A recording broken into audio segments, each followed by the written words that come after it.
नमस्कार प्रेक्षकांनो, ठरलं तर मग मालिकेच्या आजच्या म्हणजेच 2 जूनच्या भागात काय घडले ते आता आपण पाहणार आहोत. आता सायली व अर्जुन त्या अशोक नावाच्या व्यक्तीच्या घरी आलेले असतात. तो माणूस त्यांना पाणी देतो.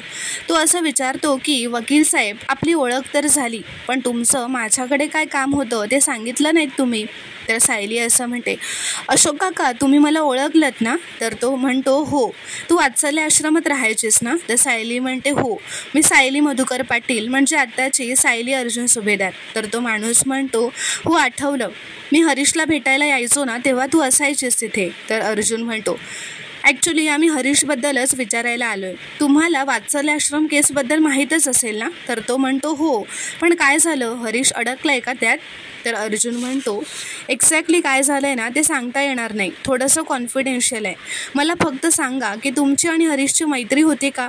तर तो माणूस म्हणतो की हो, आमची तर घट्ट मैत्री आहे, आम्ही एकदम जिगरी मित्र आहोत. तर आता इथे दुसरीकडे पूर्णाची कल्पना व प्रताप हॉलमध्ये असतात. पूर्णाजीच्या गोळ्या संपलेल्या असतात, त्या बाबतीतच ते डिस्कस करत असतात. कल्पना असं म्हणते की पूर्णाजीच्या गोळ्या मागवल्यात, पण त्या येईपर्यंत उशीर होईल, कारण तो माणूस म्हणाला आहे की गोळ्या यायला वेळ लागतील. तर आता प्रतापला सुद्धा भूक लागलेली असते. तर आता तेवढ्यातच इथे एक माणूस येतो व म्हणतो, सायली सुभेदार आहेत का? तर सायली सुभेदार यांनी गोळ्या ऑर्डर केल्या होत्या. तर आता कल्पना आता ती ऑर्डर घेते, त्या गोळ्या घेते. पूर्णाजीला तिच्या वेळेतच ती आता गोळी मिळालेली असते. कल्पना आता पूर्णाजीला गोळी देते. तर आता इथे दुसरीकडे अर्जुन त्या माणसाला असं विचारतो, मला सांगा, तुमची आणि हरीशची शेवटची भेट कधी झाली? तर तो माणूस म्हणतो, समोर अशी भेट झालेली नाही आहे, काही महिने किंवा वर्षसुद्धा झालं असेल. काय झालं, एक दिवशी अचानक त्याचा फोन आला की मी पनवेल सोडून जातोय, दुसऱ्या शहरात मला चांगल्या पगाराची नोकरी मिळाली आहे. तर अर्जुन म्हणतो, तेव्हा जो कॉन्टॅक्ट झाला तो शेवटचाच ना? तर तो अशोक म्हणतो, नाही, फोन आणि मेसेजेस चालू असतात ना आमचे. तर आता हे ऐकून अर्जुन सायली खूपच शॉक होतात. तर सायली विचारते, तुमचा संपर्क कायमचा तुटून किती दिवस झाले? तर तो माणूस म्हणतो, कायमचा नाही, आता तर 2 दिवसांपूर्वीच त्याचा मला मेसेज आला होता ना. तर आता इथे दुसरीकडे कल्पनाला पण त्या डॉक्टरांनी उष्णतेमुळे सब्जा प्यायला सांगितलेला असतो, पण ती 2-3 दिवस झाले सब्जा पाण्यात भिजत टाकायलाच विसरलेली असते. आणि आता प्रतापला सुद्धा थोडीशी भूक लागलेली असते. तर आता विमल तिथे येते, प्रतापला आणून डबा देते, त्यात शेंगदाण्याचे लाडू असतात. सायलीने त्या डब्यावर बाबांच्या छोट्या भुकेसाठी असं लिहून तो डबा प्रतापसाठीच बनवून ठेवलेला असतो. तर आता विमल त्यातला एक लाडू काढून प्रतापला देते. प्रताप म्हणतो की वा, छान, लाडू खूपच छान झाला आहे, मला असंच काहीतरी ना हलकं खावंसं वाटत होतं. तर आता विमल असं म्हणते की सायलीताईंनी खास तुमच्यासाठीच हे शेंगदाण्याचे लाडू बनवून ठेवलेत. त्यांना माहिती आहे की तुम्हाला थोडीशी जेव्हा भूक लागते तेव्हा तुम्हाला असंच हलकं काहीतरी हवं असतं. तर आता विमल पुन्हा जाते व कल्पनासाठी जे सब्जा घातलेले असतात त्याचं पाणी आणून देते व म्हणते, ताई, सायलीताईंनी तुमच्यासाठी पण सब्जा भिजत घातलेला आणि तुम्हाला दर 1 तासाने तो द्यायला सांगितला आहे. तर आता पूर्णाजीची गोळी, प्रतापच्या भुकेसाठी लाडू, कल्पना स्वतः विसरूनसुद्धा सायलीने तिच्यासाठी सब्जा पाण्यात भिजवून ठेवलेले असतात. म्हणजे कल्पनासाठी सुद्धा आठवणीने सब्जा भिजत घालून ठेवणे, या सगळ्या गोष्टी आता सायलीने अगदी न चुकता आठवणीने सगळ्यांच्या काळजीपोटी करून ठेवलेल्या असतात. आणि या सगळ्या गोष्टी आता त्या तिघांच्याही लक्षात येतात की सायली घरात नसतानासुद्धा आपली किती काळजी घेते आहे. पूर्णाजीच्या गोळ्या, या सगळ्या गोष्टींचीच खूप काळजी घेत असते.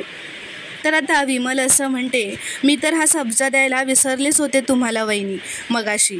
तर कल्पना म्हणते, हल्ली आपण सगळेच किती विसरायला लागलो आहे ना? तर प्रताप म्हणतो, नाही या कल्पना, एक व्यक्ती सोडून, सायली, तुम्ही दोघी स्वतःची काळजी घ्यायची विसरलात ना तरी ती कधीच विसरत नाही. अगं बघ ना, अर्जुनला केसमध्येही मदत करते आणि घरातही सुद्धा सगळीकडे लक्ष देते. तर आता इथे अर्जुन त्या माणसाला असं म्हणतो, 2 दिवसांपूर्वी ते कसं काय शक्य आहे? तर तो अशोक असं म्हणतो, का शक्य नाही आहे? थांबा दाखवतो, असं म्हणतो. आता त्याचा फोन काढतो व म्हणतो, मी आजारी होतो ना तर त्याने मला SMS पाठवला होता.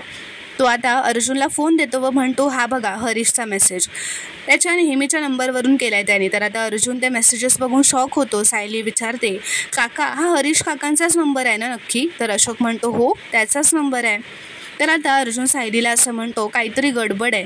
अशोक म्हणतो, गडबड काय त्यात? मागच्या आठवड्यात मला बरं नव्हतं म्हणून विचारपूस करायला मेसेज केला होता त्याने. तर इथे दुसरीकडे किल्लेदारांकडे प्रिया आता नागराजला असं म्हणते, मी त्या मधुभाऊंना गिल्ट देण्याचा इतका प्रयत्न करते पण तो म्हातारा जातच नाही आहे घराच्या बाहेर. नागराज म्हणतो, एक तरी काम जमलंय का तुला धड? बरोबर. तर प्रिया म्हणते, तुम्हाला कुठली कामं जमली आहे तो? तर नागराज म्हणतो, ए हॅलो, महत्त्वाचं काम मी करतोय, दादाचे कान मी भरतोय, समजलं ना? नाहीतर आत्तापर्यंत तो अर्जुनला जाऊन मिळाला असता, आपल्याला कळलंही नसतं. त्याला काय झालंय ना हल्ली माहीत नाही. तो म्हणतोय हा दुसरा खून जो आहे तो मधुभाऊंनी केलेलाच नाही आहे, त्यांना अडकवण्यासाठी मुद्दाम कोणीतरी करतंय. मधुभाऊ तेव्हा तुरुंगात होते ना, खून झाला तेव्हा, त्याच्या डोक्यातून सुटलेलंच नाही आहे ती गोष्ट. तर आता प्रिया हे ऐकून घाबरते व म्हणते, मी जेव्हा त्याची मुलगी बनून ह्या घरात नवीन आले होते ना, तेव्हा त्याचे सगळे मुद्दे असे नजरेआड व्हायचे रे. आता तर त्याच्यातला बाप मागे राहिला आहे आणि वकील जागा झालेला दिसतोय आणि हे आपल्यासाठी खूप डेंजरस आहे. तर नागराज म्हणतो, माझा भाऊ ब्रिलियंट आहेच, तो एक ब्रिलियंट वकील आहे, खूप हुशार आहे तो. प्रिया म्हणते, प्रतिमाच्या अर्ध्या मेंदूत तरी अडकवून ठेवा ना त्याला सतत असं वाटत राहिलं पाहिजे की प्रतिमाला त्याची गरज आहे, म्हणजे तो केसमध्ये इन्व्हॉल्वच होणार नाही. तुम्ही ते फ्रंट फूटवरती खेळा, सुभेदारांना कसं मॅनेज करायचं ते मी बघते. तर आता प्रियाचं हे शेवटचंच वाक्य रविराजनं ऐकलेलं असतं व तो आता मागे उभा राहतो व म्हणतो, कसं मॅनेज करायचं? हे ऐकून आता प्रिया खूपच घाबरते. इथे दुसरीकडे अर्जुन अशोकला असं म्हणतो, नाही काही प्रॉब्लेम नाही आहे. तर अशोक म्हणतो, ठीक आहे, मी तुम्हाला असाच मेसेज दाखवला, पण अजून काही मदत लागली ना माझी तर नक्की सांगा. तर आता सायली विचारते, काका तुम्ही वर्षभरात त्यांना भेटण्याचा प्रयत्न नाही केला का? तर अशोक म्हणतो, नाही, आता मेसेजमुळे इतकं सोपं झालं आहे की असं वाटतं आपला मित्र आपल्या बाजूलाच येऊन गप्पा मारतोय, मग कशाला भेटायचं उगाच, आणि वरचेवर आमचे मेसेज चालूच असतात ना. तर आता अर्जुन असं विचारतो, तुमची हरकत नसेल तर या मेसेजेसचे मी फोटो काढू शकतो का? तर तो हो असं म्हणतो. तो म्हणतो, काढा ना, त्यात काय एवढं, काढून घ्या. तर आता अर्जुन त्या मेसेजेसचे फोटो घेतो व म्हणतो, थँक्यू सो मच, आम्ही येतो परत, असं काही असेल ना तर आम्ही येऊ परत, असं म्हणत तो तिथून निघून जातो. आता इथे दुसरीकडे प्रिया रविराजला असं विचारते, बाबा तुम्ही कधी आलात? तर रविराज म्हणतो, तू सुभेदारांना मॅनेज करण्याबद्दल बोलत होतीस ना तेव्हा. काय चाललंय आता नवीन डोक्यात तन्वी? तर प्रिया म्हणते, काकांना सांगत होते हो मॅनेज करणार आहे, सुभेदारांचा गोटावळं खूप मोठा आहे ना बाबा, सगळ्यांचा स्वयंपाक करायचा असतो, घरातली कामं करायची असतात, सगळं जमत नाही ना, की काय ना की सवय नाही आहे ना मला. तर तेच मी सांगत होते काकांना की मी सगळं मॅनेज करते, सगळ्या गोष्टी मॅनेज करण्याचा प्रयत्न करेन. तर नागराज म्हणतो, हो ना, आणि मी तिला मगासपासून हेच सांगतोय की हे तुला मॅनेज करता येणार आहे तन्वी आपली गुणी आहे ना, ती नक्कीच करणार. तर रविराज विचारतो, हो ना? तर प्रिया हसतच म्हणते, हो बाबा, पण तुम्ही कुठे बाहेर निघालात का? तर रविराज म्हणतो, हो, व तिथून निघून जातच असतो, पण तो थांबून परत असं म्हणतो, तन्वी इकडे ये ना जरा, निघण्यापूर्वी मला जरा तुझ्या एका प्रश्नाचं उत्तर हवं आहे, आणि खरं उत्तर हा. तर प्रिया म्हणते, मी तर नेहमी खरंच बोलते ना. तर रविराज विचारतो, तू असं विचारतो, पूर्वी तू तुझ्या आणि साक्षीच्या मैत्रीबद्दल लपवून ठेवलं होतंस, तसं आणखीन काही लपवून ठेवलेलं नाही आहेस ना? तर हे ऐकून प्रिया शॉकच होते व म्हणते, नाही अजिबात नाही बाबा. तर रविराज विचारतो, आश्रमात सापडलेल्या मृतदेहाबद्दल तुला काहीच माहिती आहे का? काही माहिती नाही आहे का? तर तो कोण होता, त्याचा खून कधी झाला, का झाला, ह्याबद्दल तुला काही माहिती आहे का? तर प्रिया घाबरतच म्हणते, माझा काय संबंध त्याच्याशी, मला कसं माहीत असणार? तर रविराज म्हणतो, नाही, कारण मला अशी शंका आहे की या सगळ्या प्रकरणात महिपत शिखरे इन्व्हॉल्व आहे. तर आता इथे दुसरीकडे सायली व अर्जुन त्या अशोकच्या घरातून बाहेर निघतात. सायली अर्जुनला म्हणते, असं कसं होऊ शकतं, त्या माणसाचा खून 2 महिन्यांपूर्वी झाला आहे, तो 2 दिवसांपूर्वी मेसेज कसा काय करू शकतो? तर अर्जुन म्हणतो, हे जरा कॉम्प्लिकेटेड आहेच, मी आधीसुद्धा बघितलं आहे, लोक स्वतःचा गुन्हा लपवण्यासाठी असं काहीतरी करतात. तर सायली म्हणते, म्हणजे महिपत हरीश काकांचा खून करून त्यानेच त्यांच्या फोनवरून मेसेज पाठवला असेल का? तर अर्जुन म्हणतो, आता तरी असंच दिसतंय, किंवा मग महिपतने त्याच्या एका माणसाला सांगितलं असेल की असं काहीतरी करायला.